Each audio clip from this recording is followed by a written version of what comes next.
few days later. I figured I'd go ahead and get the oil cooler and oil filter housing gasket out of the way. I got my front bumper ordered and also the side skirts and a bunch of other stuff. A new wheel because this one's clearly extremely bent. So here's the parts I went with. Here's the oil filter housing gasket and the oil cooler gasket. I went ahead and I also got the upgraded aluminum coolant flange. I believe this was like $20. The plastic one on these cars tend to crack whenever you remove the hose off of it, just because of all of the heating and cooling. So there it is, just an aluminum black piece. So let's go ahead and get underneath the hood of the car.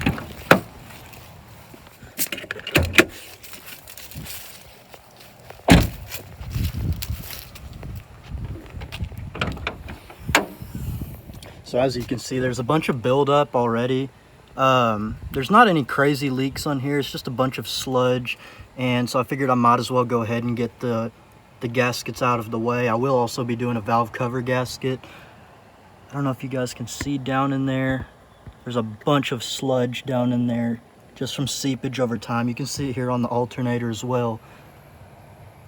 So yeah, I'm gonna go ahead and get that replaced. The thing I also forgot to mention was I'm also gonna be doing an oil change after I get done with this install.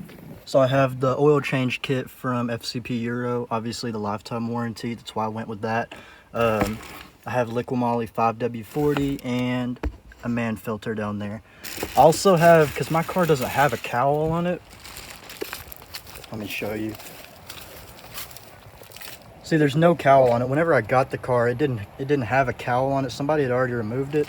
So I went ahead and I picked up these Cowl Filters that basically replace the cowl. They go over those holes, and that's basically going to replace the original cabin air filter on the car. I got these for, I think it was around 70 bucks from Burger Motorsports. So I'm going to be getting those installed after I get this done as well. So let's get right into it.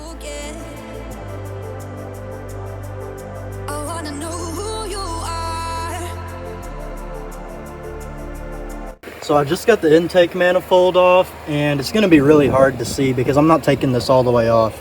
If I can get this to focus in there. I definitely need to get a walnut blast here pretty soon, along with probably a catch can too.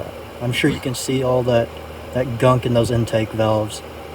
That's something for sure I'm going to have to get done pretty soon. But for right now, I'm just going to keep on going with getting this oil filter housing off.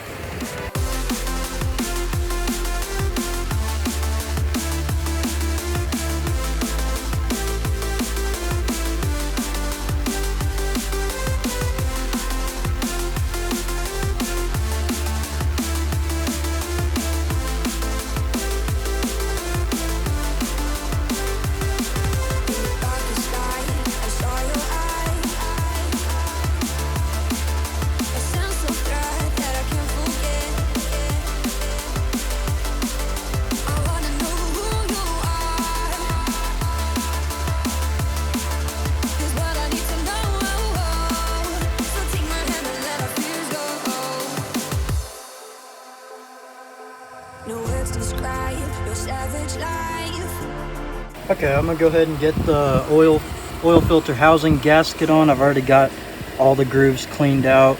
I'm gonna go ahead and press a new gasket in there, get this put on, and then I'm gonna get started cleaning the oil cooler part of it and get the oil cooler gasket on. So take my hand and let our fears go. Take me to your jungle where the rain is warm and the birds. Go ahead and get this piece cleaned up, the piece that goes on to the oil cooler. And then I'll put the gasket on this and get it all assembled back together. So before I get the oil cooler on, I do need to go ahead and replace this broken coolant flange.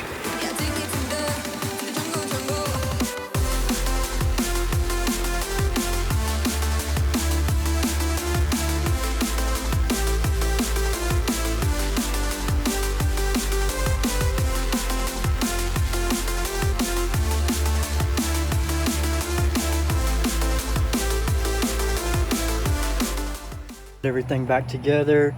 You see, I cleaned this up a little bit. I'm gonna end up doing a full engine detail on this car because I did make a mess here a bunch of other places with some oil. So I've got everything back together, so I'm gonna go ahead and get on the Burger Motorsports Cowl Filters. Those should just slide in like that. And I don't have my screws that keep this on, but the filters stay on there snug enough that I shouldn't need screws. I'm gonna go ahead and get some screws sometime soon though, just so that way I can have the peace of mind that it's not gonna fly out or anything.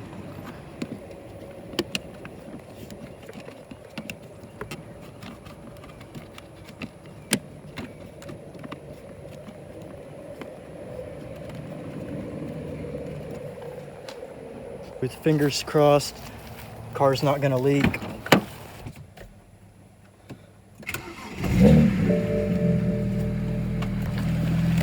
Okay, so let's see if there's any leaks anywhere.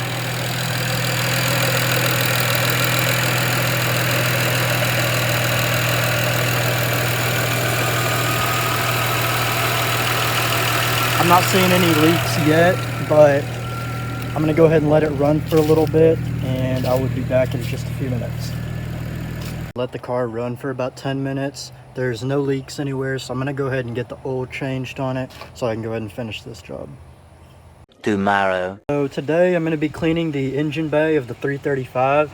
As you remember in last video, or if you saw last video, I changed out the oil filter housing gasket and the oil cooler gasket, and I also changed the oil on it. And in the process, I got a bunch of oil spillage just from these lines. As you can see, there's some right there.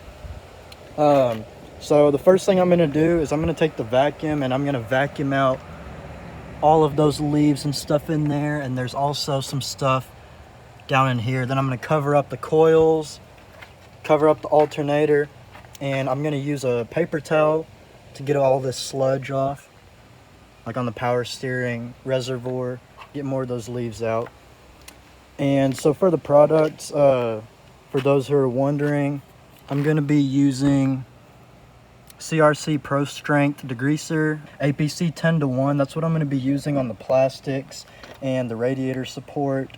APC 3:1 if the 10:1 doesn't get the job done. And then I have Purple Power degreaser, and I believe this is also mixed 3:1.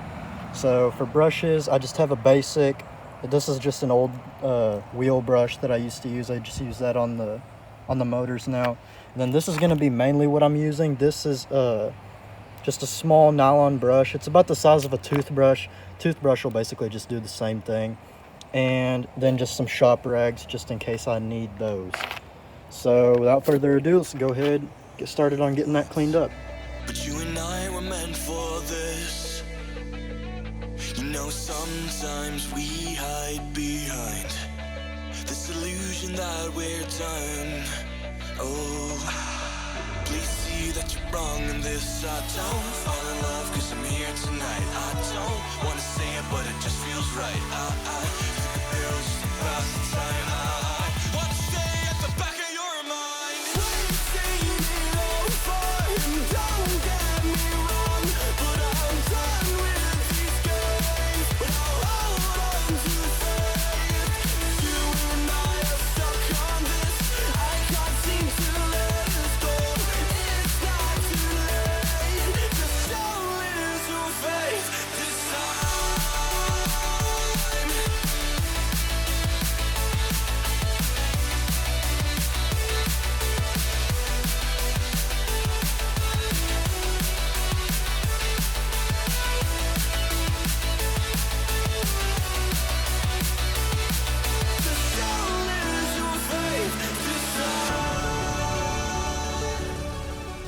Guys, this looks so much better. I don't know if y'all can see that because the sun's kind of hitting it, but man, that looks so much better.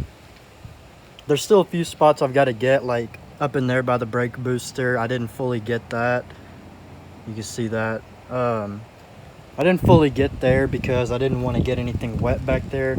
This was just a quick wash of the motor, and I used some of that other stuff, the CRC degreaser I think it was, to get all of this clean. None of it's waxed or anything either. I've just got it all cleaned up. I've Eventually I'll go back with a fine detail brush and get spots like back in there by the starter wire, back in the back by the brake booster. I'll go back and get those spots later whenever the car gets a full detail, but for now this looks much better than what it did with all the oil caked up everywhere.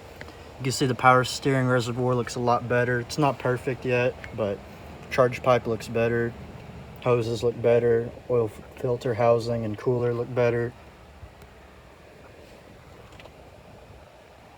3 days later. So I'm actually on the way home from the tire shop. I went and got my other VMR wheel mounted and going ahead and heading back home because I was going to go out with some friends and hang out, but the car's smoking really bad.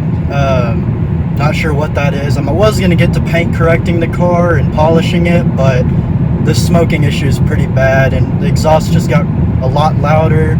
Car's a lot more down on power, so I'll see you guys later. I'll keep you updated. It's crazy, like I'm having no check engine light, and if you go to the control center on the iDrive, just bulbs and stuff that's out. See, fog lamp, brake lamp, fog lamp, right turn signal. That's basically it. So I'll let you guys know what's going on. I actually ordered I ordered Carly, the Carly adapter. I'm sure y'all all seen it on YouTube and everything. That should be in here next week, so that way I can actually get a better understanding of what's wrong with this car, boost leaks, and all the smoking, all of that stuff. So I'll see you guys in a bit. Later. Problem, excuse me, mess in the trunk. We did find the problem with the no boost issue is actually this boost solenoid. It wasn't throwing a code, I guess, because this nipple on the boost solenoid where the vacuum hose goes to completely broke off because of those intakes that were on the passenger side of the engine. So got that replaced. Took a few days to find this actually, just because I didn't have the time to look at it, but got full boost again. It actually feels better than it did before. So as you can see right there, I have my walnut shells in my blaster. It's back there it's in the trunk, or in the back seat I mean. So I'm going to be getting to doing the walnut blast here pretty soon. As for right now, I'm going to go ahead and end the video here. Obviously, if you like what you see, consider hitting the subscribe button and the like button. It does mean a lot. So I'm out.